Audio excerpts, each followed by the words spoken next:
Why, that goes. Nanana, not bad. Nanane.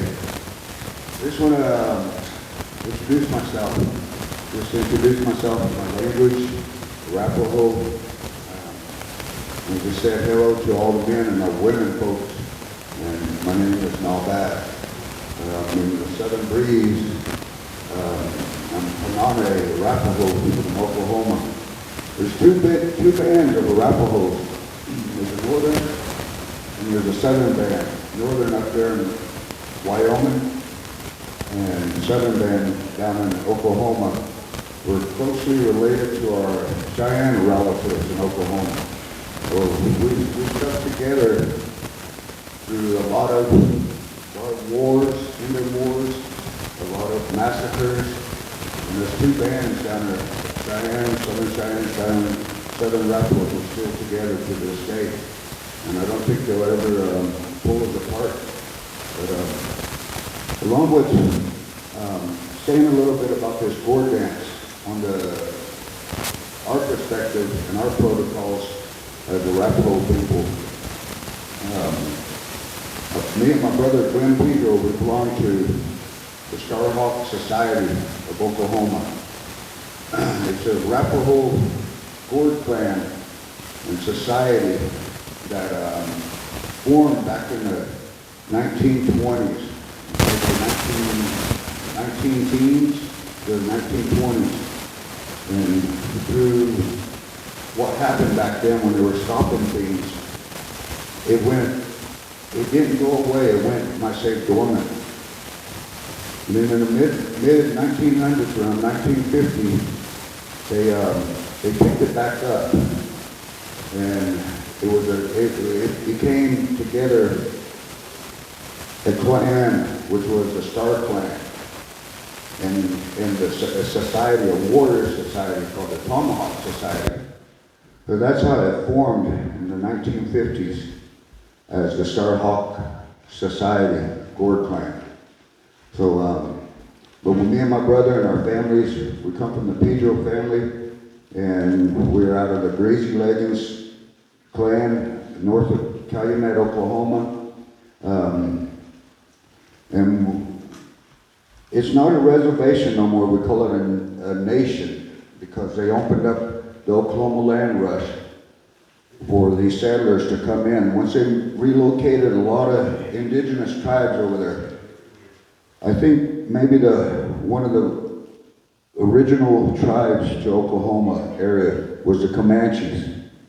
The majority of the tribes over there, there's 39 tribes, majority of them were relocated to what they call Indian Territory, Oklahoma. So they were stripped of they tried to strip us of our ways, our lands, and relocate us there. So a lot of different tribes have this story about the Trail of Tears and the way they made it to Oklahoma.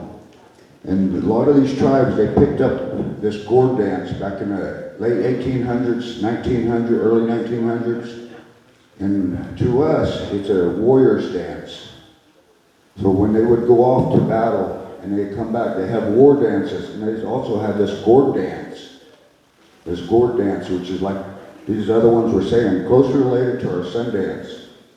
Us, Arapahos, and majority of the Cheyennes, we use it as a social dance now, not as a religion, because we're very fortunate and blessed to still have our sun dances. And so we use this as a social dance. We have a lot of benefit dances, and it's closely related to the way we dance in some of our lodges, our big lodge. The way we stand in a circle, and we stand there and dance.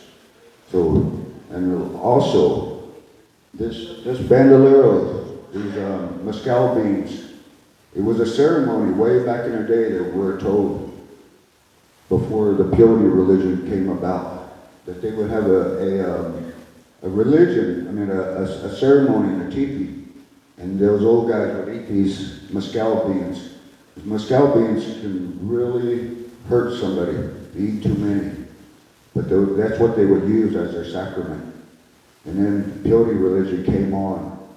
And then a lot of the old Kiowa men, they would wear these in remembrance of that mescal ceremony. They would wear them in those peyote meetings. And up to this day, we still wear these in this arena, Gourd dance arena, just in remembrance of that mescal ceremony that went dormant. You know, we don't know if they'll ever come back, but it has a lot of ties to that peyote ceremony. So we still use it in the arena in a Gourd dance. And a lot of them say it's a warrior's dance. A lot of them say, like they say, it belongs to the veterans. Well, yeah, it was a warrior's dance. And a lot of them use it as when our veterans, our people go off to serve in the military, and they're released from one of the branches of the military.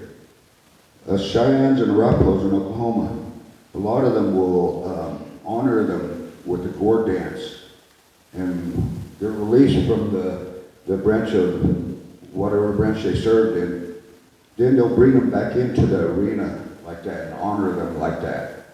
So you could say it still is a warrior's dance, and because we're honoring a veteran that is a warrior. So that's what we do a lot. And up to this day and time, my people in Oklahoma, we use it as a benefit dance to help raise funds for different organizations, maybe a powwow coming up, powwow committee. So that's how they raise money for their powwow, coming powwow. Maybe somebody's graduating from high school or college, or somebody has a birthday, or there's an elder that they want to honor. They'll put up a Gourd dance, and they'll raise money and have different raffle items, and just come together like that. And it's not to disrespect any other tribes, the Kiowas, the Comanches, Otos, Osages, or anything. That's how we utilize this nowadays, but we still have our respect for other tribes. Like my Cheyenne and Arapaho people, we always were taught, when you go to somebody else's arena, go by their protocols. It might not be our protocols, but respect their protocols. So that's what we do. When I go back around my people in Oklahoma, I wear this black hat, like a lot of other Gourd dancers do. And it's not to disrespect nobody, but when I come in, whoever's the head man dancer is, if he's like the one who's doing the Kiowa protocols, I'll put that hat to the side, and out of respect. But a lot of us will wear these black hats and remembrance of all those old men back in the 1800s that wore these black hats. So it's not just to show off or nothing, it's to honor those our ancestors and the elders that wore these. And probably about 10, 12 years ago when I started wearing it, I was like one of the very few that wore the black hat, the 10-gallon hat. Nowadays you see a lot of these black hats and a lot of the 10 gallons coming back around. And to me it's to honor the old guys. So like I was saying, we wear this red and blue blanket, and that red and blue blanket is part of the peyote religion too. So, but they were said, we were told that when they made those blankets back in the 1800s, maybe even the 1700s, that the blue part was from the blue coats, the U.S. cavalry. When they would count coup and kill their enemy, they would take that blue coat and they would cut it and make a blanket, half of the blanket.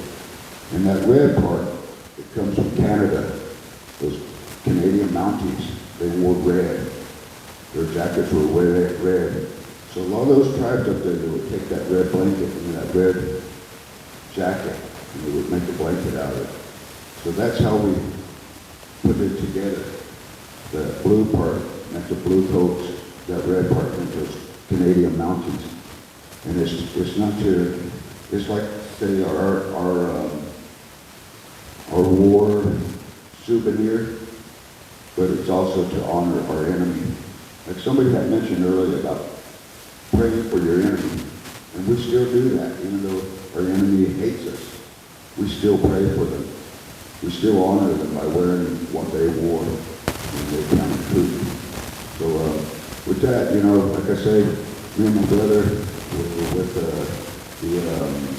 Starhawk Society, Gourd clan in Oklahoma, the Arapaho-based society, but it's opened back up to all people, all tribes, not just Arapaho.